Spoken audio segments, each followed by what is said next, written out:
walked a line right before this SCO summit. Prime Minister was in Japan. While he was in China, he spoke with Vladimir Zelenskyy. Before he met with President Putin, he's spoken in the bilateral with President Putin about ending the war in Ukraine and bringing peace, which is something he said before.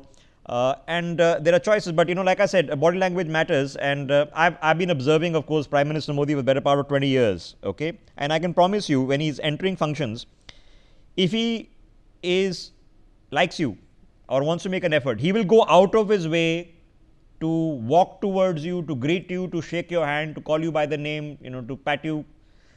And if he doesn't like you, he won't say anything. He'll just walk past you. And I think you got that. I think Shehbaz Sharif got that impression today.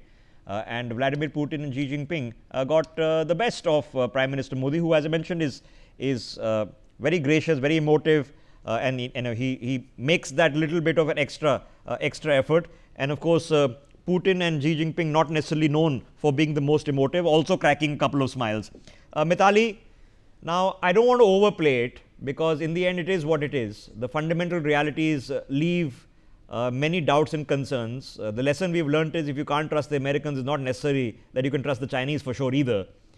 But all three of them have decided that they are going to make an effort to make this happen and to make this work. The Chinese have gone out of their way. The Russians are going out of their way, and we are also going out of our way. Something has clicked into place, and it is not a general agreement on the entire world. We are all assuming that the something is kicked into place is, we all agree that the problem is in Washington. No, absolutely, absolutely, Rishabh. I think I agree with a lot of what was said earlier as well.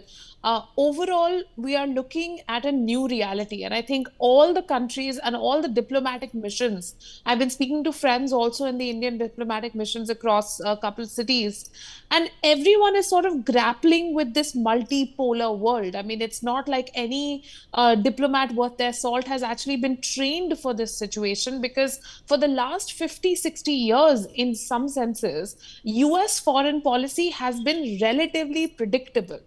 But now, US foreign policy is the most unpredictable in the entire world.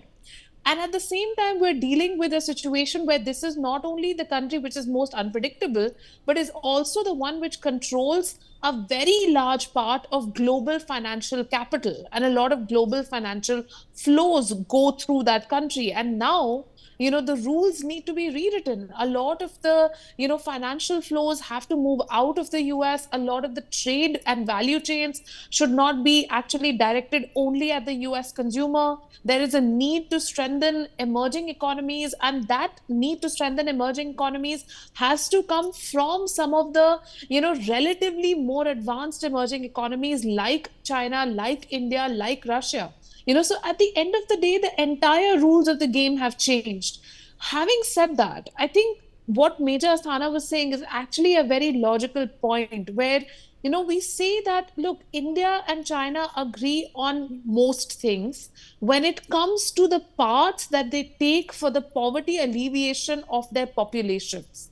We have actually always been blocked by the West from studying the Chinese experience of growth, from studying how China has leveraged, its policy instruments for bringing about, reduction in inequalities.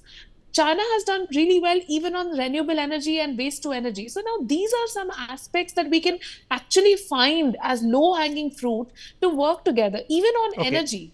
I mean, at the end of the day, this is a very, very critical area of cooperation. Okay, but like I said, I don't want to overplay it.